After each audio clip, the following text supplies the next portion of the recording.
เฮ็ดงานปั๊มอยู่ไทยนี่ได้วันละจักบาททุกคนมื้อนี้บาลงสิมาเว้าสู่ฟังเด้อเฮ็ดงานปั๊มบาลงนี่ก็ได้วันละ400บาทเด้อทุกคนเด้อแต่ว่าอยู่ปั๊มมันก็สิมีรายได้อย่างอื่นเพิ่มเติมขึ้นมาก็คือ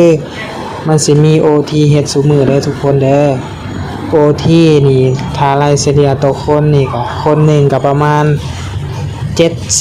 ถึง80ชั่วโมงเด้อทุกคนชั่วโมงหนึงก็ตกประมาณ70กว่าบาทเด้อ บ่าวลาวทำงานที่ประเทศไทยเนาะบ่าวหลงชื่อเพิ่นพ่อแม่พี่น้องเพิ่นทำงานอยู่ประเทศไทยเพิ่นได้วันละ400บาท FC ทุกคนทุกท่านเนาะก็ถือว่าที่เป็นเงินกีบอยู่278,000กีบเนาะกับ530อ่า38กีบนะพ่อแม่พี่น้องป๊าโตก็ถือว่าได้วันหนึ่งเนาะวันหนึ่ง ซ้ำเฮ็ดงานอยู่พี่2 มื้อพ่อแม่พี่น้องเนาะซ้ำเฮ็ดงานอยู่ลาว2 วันเลย FC ทุกคนเนาะโทรหาไสได้แบบนี้ FC ทุกคนเนาะหาไสบ่ได้แล้วเนาะอยู่ประเทศลาวนะสูงสุดก็วันหนึ่ง150,000กีบเนาะอยู่ประเทศลาว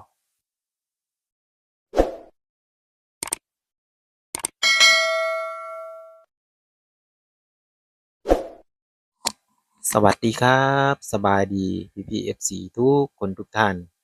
วันนี้มาพบกับบ่าวบาง Channel เนาะวันนี้บ่าวบางก็จะมาเว้าเนาะ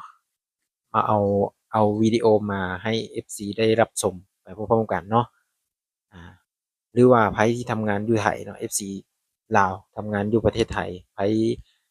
ที่ได้วันละ500ขอคนละ1คอมเมนต์ใต้คลิปนี้เลยเนาะวันละ500บาทเนาะแต่ว่าเบาลงเพิ่นนี่ได้วันละ400บาทเนาะเป็นเงินกีบอยู่278,000กับ500 70อ่า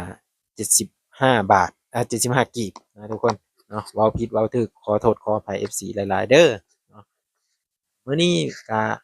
มาฮู้จักนำกันเนาะบ่าวลงเพิ่นก็ทำงานเป็นปั๊มพ่อแม่พี่น้องเป็นเด็กปั๊มเนาะเป็นผู้เติมน้ำมันนั่นแหละเนาะเพิ่นก็ว่าถ้าเราขายน้ำมันเนาะได้วันละ400บาทแต่ว่าถ้าเราขายอย่างอื่นไปนำเนาะ เพิ่นก็จะได้หลายกว่า400บาทในวันหนึ่งเนาะเพิ่นจะเฮ็ดได้หลายแนวเนาะใครที่ไปทำงานอยู่ประเทศไทยก็ช่วยคอมเมนต์ในคลิปวิดีโอนี้เลย FC ทุกคนเนาะเพื่อเป็นแนวทางหรือว่าให้คนลาวที่ไปทำงานอยู่ต่างประเทศเนาะไปทำงานอยู่ประเทศไทยให้มีแรงบันดาลใจสู้ต่อไปนะคนลาวก็บ่ทิ่มกันไว้พี่น้องเอ้ยเนาะ บ่ทิ่มกันจั่งใดคือคนไทยเพิ่นก็ยังช่วยเหลือเราเนาะช่วยรับคนลาวที่ไปทำงานอยู่ประเทศไทยเนาะให้มีเวียกเฮ็ดงานทำเนาะก็ถือว่าคนไทยเพิ่นน้ำใจดีเนาะน้ำใจงามพ่อแม่พี่น้องมีน้ำใจที่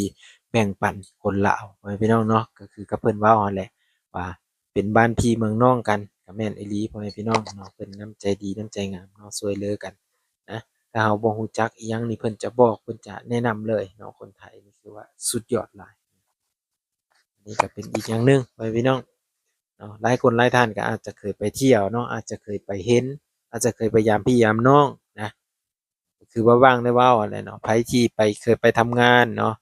อ่าว่าได้เงินวันละกี่บาทเนาะวันละจักร้อยวันละอ่า มื้อละจักร้อยเนาะถ้าตีเป็นเงินกีบนี่สิตกอยู่จักแสนพ่อแม่พี่น้องเนาะ400บาทนี่ถ้าทำงานอยู่ประเทศลาวนี่ค่อยการันตีได้เลยว่า2 วันจึงสิได้12วันจึงสิได้200,000นะอ่าเนาะก็เว้าเรื่องประชาชนเฮานะประชาชนแบบชาวนานะพ่อแม่พี่น้องบ่ได้เว้าถึงแบบอ่า ผู้ที่เพิ่นมีธุรกิจมีอันนี้นะตัวนี้จะต่างกันไปเนาะพวกที่แบบเราแบบรับจ้างว่าซั่นซะรับจ้างรายวันนู่นนี่นั่นนะได้วันละ200,000นี่ถือว่าหลายสมควรเนาะหลายมากเลยนะทุกคนเนาะเพื่อจะได้เงิน200,000ในแต่ละวันก็ถือว่าโอ้เนาะบืนสู้สุดชีวิตในมื้อนั้นเลยในวันนั้นเลยพ่อแม่พี่น้องเนาะ บาบางก็เลยเอาวิดีโอนี่มาให้ FC ได้เบิ่งได้ชมนำกันหรือว่าใครที่มีพี่มีน้องหรือว่าคนที่เคยไปทำงานอยู่พุ่นเนาะหรือว่าผู้ที่เคยจ้างงานคนลาวอะนะวันละ500มีบ่เนาะบาบางอยากให้มาคอมเมนต์ในช่องบาบางแหน่เนาะอ่าขอคนละ1คอมเมนต์เนาะแต่ว่าพี่เพิ่นนี่ก็บ่าวเพิ่นนี่ก็ถือว่าหลายสมควรนะพ่อแม่พี่น้องวันละ400บาทเนาะเป็นพนักงานอยู่ในปั๊มเพิ่นว่า หลายๆคนก็อาจจะบ่ได้อยู่ในปั๊มเนาะบางคนก็อาจจะอยู่ในร้านขายเครื่องหรือว่าขายอิหยังช่วยหัวหน้าเนาะหรือว่าเฮ็ดอิหยังต่างๆนั่นแหละรายวันพ่อแม่พี่น้องเนาะได้วันละเท่าใดก็มาคอมเมนต์มาบอกเนาะมาบอกอยู่ในคลิปวิดีโอนี้เลยนะยินดีต้อนรับทุกคนพ่อแม่พี่น้อง FC เบิดทุกคนเนาะที่มาคอมเมนต์เนาะหรือว่าที่มารับชมเนาะบ่ว่าจะเป็น FC เก่า FC ใหม่ก็ดีนะโอ้เป็นสิ่งที่หาได้ยากเด้พ่อแม่พี่น้องหาได้ยากคือแนวใดเพื่อว่าจะได้เงิน200,000นี่นะอยู่บ้านเฮานี่ก็ถือว่าพลิกชีวิตเลยก็ว่าได้เนาะพลิกชีวิตเลยพลิกแผ่นดินเลยแหละเพื่อจะได้เงิน200,000เพื่อจะได้เงิน400เพื่อจะได้เงิน400บาทเนาะก็ถือว่าสมควรอยู่เนาะ นั่นแหละบ่าวบางจึงอยากรู้ว่าไผที่ได้เงิน500บาทน่ะช่วยมาคอมเมนต์ในช่องยูทูบของบ่าวบางแหน่เนาะตัวนี้ก็ได้พ่อแม่พี่น้องก็เป็นอีกอย่างหนึ่งเนาะหลายๆคนก็อาจจะเคยไปเที่ยวไปหยังต่างๆนั่นแหละเนาะไปเที่ยวไปลินก็น่าจะเห็นความสวยงามอีกเนาะบัดนี้เรามาเว้าเรื่องความสวยงามเนาะคือเพิ่นถ่ายให้เบิ่งอยู่ในปั๊มพ่อแม่พี่น้องสวยงามหลายเนาะเว้าเรื่องความสว่างสว่างแบบ ปิ้งเลยนะพ่อแม่พี่น้องส่ำกลางเว้นเนาะส่ำกลางเว้น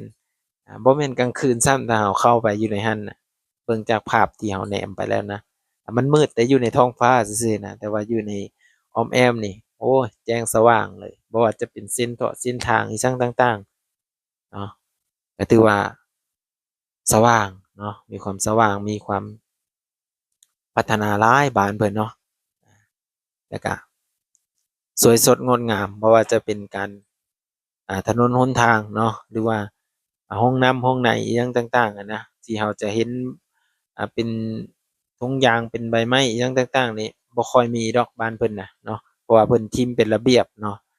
เพิ่นมีระเบียบมีวินัยเนาะบ่คือบ้านเราเด้ทุกคนเนาะก็บ้านเราก็กำลังพัฒนาอยู่เนาะอ่าบ้านเราก็กำลังพัฒนาอยู่ก็ติดตามเบิ่งนำกันนี่แหละ FC ทุกคนเนาะอ่าอย่าลืมเด้อพ่อแม่พี่น้องไผที่ ได้เงินวันละเท่าไรก็ช่วยมาคอมเมนต์กันได้นะบ่ว่าจะเป็น500ดอกเนาะได้เงินวันละกี่บาทเนาะเฮ็ดธุรกิจอิหยังแหน่เนาะถึงจะแบบ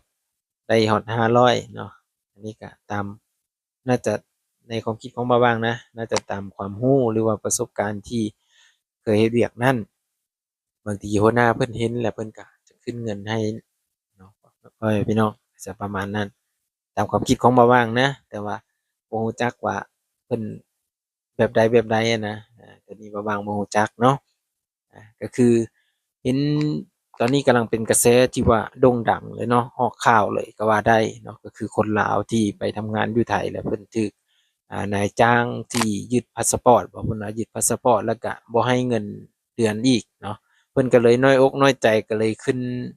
หลักป้ายเนาะป้ายโฆษณาแล้วก็อ่า ลักษณะแบบจะโดดจะหยังนี่แหละเนาะน้อยใจพ่อแม่พี่น้องก็ขอให้สู้ๆเด้อเนาะอ่าเพราะว่าเราไปทำงานเนาะก็สู้ๆหั่นแหละเนาะมีทั้งผู้ดีแล้วก็มีทั้งผู้บ่ดีปะปนกันไปเนาะอันนี้ก็มันก็มีหลายๆอย่างนั่นแหละพ่อแม่พี่น้องเอ้ยเนาะก็ถ้าติดตามเบิ่งในตอนต่อไปอีกเนาะบ่าบางก็จะหาเอาอันนั้นมาเล่าสู่พ่อแม่พี่น้อง FC ได้รับชมไปพร้อมๆกันเนาะ มื้อหน้า